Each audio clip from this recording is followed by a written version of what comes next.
ಹೃದಯಾಘಾತದಿಂದ ಪ್ರಥಮ ಪಿಯುಸಿ ವಿದ್ಯಾರ್ಥಿನಿ ಸಾವನ್ನಪ್ಪಿದ್ದಾಳೆ. ಸರಗೂರು ಗ್ರಾಮದಲ್ಲಿ ವಿದ್ಯಾರ್ಥಿನಿ ಹರ್ಷಿತಾ ಹೃದಯಾಘಾತಕ್ಕೆ ಬಲಿಯಾಗಿರೋದು. ಹಾಸನ ಜಿಲ್ಲೆ ಅರಕಲಗೂಡು ತಾಲೂಕಿನ ಸರಗೂರಿನ ನಿವಾಸಿಗೆ ಮಲಗಿದ್ದಲ್ಲೇ ಪ್ರಾಣ ಬಿಟ್ಟಿರುವಂತ ಯುವತಿ ಹರ್ಷಿತಾ.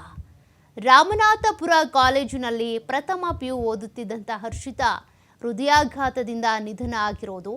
ನಿನ್ನೆ ಸಂಜೆ ಕಾಲೇಜ್ ಮುಗಿಸಿ 4 ಗಂಟೆಗೆ ಮನೆಗೆ ಬಂದಿದ್ಲು. ನಿನ್ನೆ ಸಂಜೆ ಮಲಗಿದ್ದ ಯುವತಿ ಸ್ಥಳದಲ್ಲೇ ಕೊನೆಯುಸಿರೆಳೆದಿದ್ದಾಳೆ. ಸರಗೂರಿನ ನಾಗರಾಜು ಭಾಗ್ಯಮ್ಮ ದಂಪತಿಯ ಪುತ್ರಿ ಈಕೆ ಹರ್ಷಿತಾ.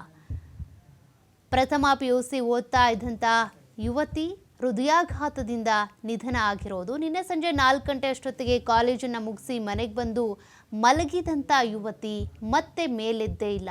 ಹೃದಯಾಘಾತದಿಂದಾಗಿ ನಿಧನರಾಗಿರೋದು ಗೊತ್ತಾಗ್ತಾ ಇದೆ. ಹಾಸನ ಜಿಲ್ಲೆ ಅರಕಲಗೂಡು ತಾಲೂಕಿನ ಸರಗೂರು ಗ್ರಾಮದ ಯುವತಿ ಈಕೆ ಹರ್ಷಿತಾ ಮಲಗಿದ್ದಲ್ಲೇ ಪ್ರಾಣ ಬಿಟ್ಟಿದ್ದಾಳೆ. ಇತ್ತೀಚೆಗೆ ಹೃದಯಾಘಾತದ ಪ್ರಕರಣಗಳು ಹೆಚ್ಚಾಗ್ತಾನೆ ಇದ್ದಾವೆ. ರಾಮನಾಥಪುರ ಕಾಲೇಜಿನಲ್ಲಿ ಪ್ರಥಮ ಪಿಯುಸಿ ಓದ್ತಾ ಇದ್ದಂಥ ವಿದ್ಯಾರ್ಥಿನಿ ಈಕೆ. ಏನಾದರೂ ಹೃದಯ ಸಂಬಂಧಿ ಸಮಸ್ಯೆಗಳಿತ್ತಾ ಅಥವಾ ಅವ್ರ ಫ್ಯಾಮಿಲಿಯಲ್ಲಿ ಯಾರಿಗಾದರೂ ಈ ರೀತಿ ಸಮಸ್ಯೆಗಳಿತ್ತಾ ಅನ್ನೋದು ಇನ್ನೂ ಗೊತ್ತಾಗಬೇಕಾಗಿದೆ. ಆದರೆ ನಿಜಕ್ಕೂ ಕೂಡ ದುರಂತ ಅನಿಸುತ್ತೆ. ಎಂತೆಂಥ ಇನ್ನೂ ಕೂಡ ಈಗಷ್ಟೇ ಟೀನೇಜ್ನಲ್ಲಿರುವಂಥವರು, ಚಿಕ್ಕ ಮಕ್ಕಳು, ಮಿಡಲ್ ಏಜ್ ಅವರು, ಅಂದರೆ ಈ ಒಂದು ಹೃದಯಾಘಾತ ಆಗೋದಕ್ಕೆ ಯಾವುದೇ ವಯಸ್ಸಿನ ಹಂಗೆ ಇಲ್ಲ. ಎಂತೆಂಥವರೆಲ್ಲ ಹೃದಯಾಘಾತಕ್ಕೆ ಬಲಿ ಆಗ್ತಾ ಇದ್ದಾರೆ. ಅದರಲ್ಲಿ ಈ ಯುವತಿಯು ಕೂಡ ಸೇರ್ಪಡೆಯಾಗಿದ್ದಾಳೆ.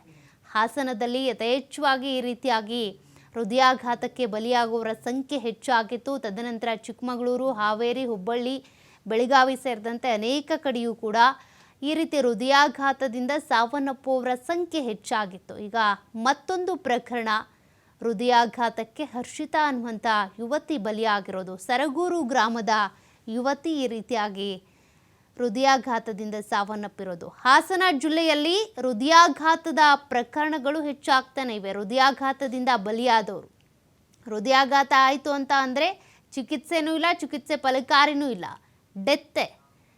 ಸಂಖ್ಯೆಗಳು ಹೆಚ್ಚಾಗ್ತಾ ಇದೆ. ಅಲ್ಲಿ ಮತ್ತಷ್ಟು ಡೀಟೇಲ್ಸ್ ಕೊಡ್ತಾರೆ ಪ್ರತಿನಿಧಿ ಪ್ರಕಾಶ್. ಹಾಸನದಲ್ಲಿ ಇತ್ತೀಚೆಗೆ ನಾವು ಗಮನಿಸಿದ್ವಿ, ಸರಣಿಯಾಗಿ ಹೃದಯಾಘಾತಕ್ಕೆ ಬಲಿಯಾಗ್ತಾ ಇದ್ರು.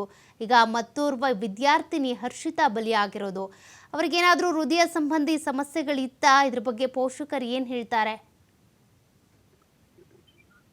ಹಾಸನ ಜಿಲ್ಲೆ ಅರಕಲಗೂಡು ತಾಲೂಕಿನ ಸರಗೂರು ಗ್ರಾಮದಲ್ಲಿ ಹದಿಹರೆಯದ ಯುವತಿ ಪ್ರಥಮ ಪಿಯುಸಿ ಓದ್ತಿದ್ದಂತಹ ವಿದ್ಯಾರ್ಥಿನಿ ಸಾವನ್ನಪ್ಪಿರುವಂತಹ ಘಟನೆ ಬೆಳಕಿಗೆ ಬಂದಿರುವಂತದ್ದು. ನಿನ್ನೆ ಒಂದು ಮಧ್ಯಾಹ್ನ 2 ಗಂಟೆಗೆ ರಾಮನಾಥಪುರದಲ್ಲಿರ್ತಕ್ಕಂತಹ ಕಾಲೇಜಿನಲ್ಲಿ ವ್ಯಾಸಂಗ ಮುಗಿಸಿ ಆಕೆ ಸರಗೂರಿನ ಗ್ರಾಮಕ್ಕೆ ಬರ್ತಾಳೆ. ಗ್ರಾಮಕ್ಕೆ ಬಂದಂತ ಸಂದರ್ಭದಲ್ಲಿ ಒಂದಿಷ್ಟು ರೆಸ್ಟ್ ಮಾಡ್ತಾಳೆ ಆಕೆ ಹರ್ಷಿತಾ ಎಂಬುವಳು.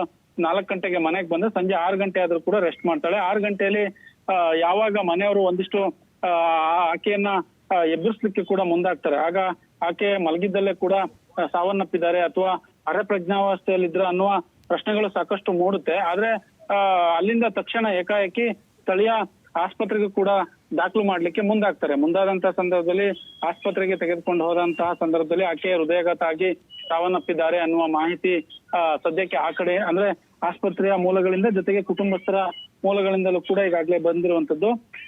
ನಿನ್ನೆ ಸಂಜೆ ಮಲಗಿದ್ದಂತಹ ಹರ್ಷಿತಾ ಹಾಗೆ ಮಲಗಿರೋ ಜಾಗದಲ್ಲಿ ಹೃದಯಾಘಾತವಾಗಿ ಸಾವನ್ನಪ್ಪಿರುವಂತದ್ದು. ಅವರ ಮನೆಗೆ ಸಾಕಷ್ಟು ಒಂದ್ ರೀತಿ ಶಾಕ್ ಕೂಡ ಎದುರಾಗಿರುವಂತದ್ದು. ಸರಗೂರು ಗ್ರಾಮದ ನಾಗರಾಜ್ ಹಾಗೂ ಭಾಗ್ಯಮ್ಮ ದಂಪತಿಯ ಪುತ್ರಿ ಹರ್ಷಿತಾ ಏನಿದ್ದಾರೆ ಅವರು ಹೃದಯಾಘಾತದಿಂದ ಸಾವನ್ನಪ್ಪಿದ್ದಾರೆ ಎಂಬುವ ಮಾಹಿತಿ ಈಗಾಗಲೇ ಬೆಳಕಿಗೆ ಬಂದಿರುವಂತದ್ದು. ಹಾಸನ ಜಿಲ್ಲೆಯಲ್ಲಿ ಸಾಕಷ್ಟು ಹೃದಯಾಘಾತಗಳ ಪ್ರಕರಣಗಳು ಹೆಚ್ಚಾಗಿದ್ದು, ಆದ್ರೆ ಇತ್ತೀಚೆಗೆ ಒಂದು ತಿಂಗಳಿಂದ ಈಚೆಗೆ ಒಂದಿಷ್ಟು ಹೃದಯಾಘಾತ ಪ್ರಕರಣಗಳು ಕಡಿಮೆ ಆಗಿದ್ದು. ಮತ್ತೆ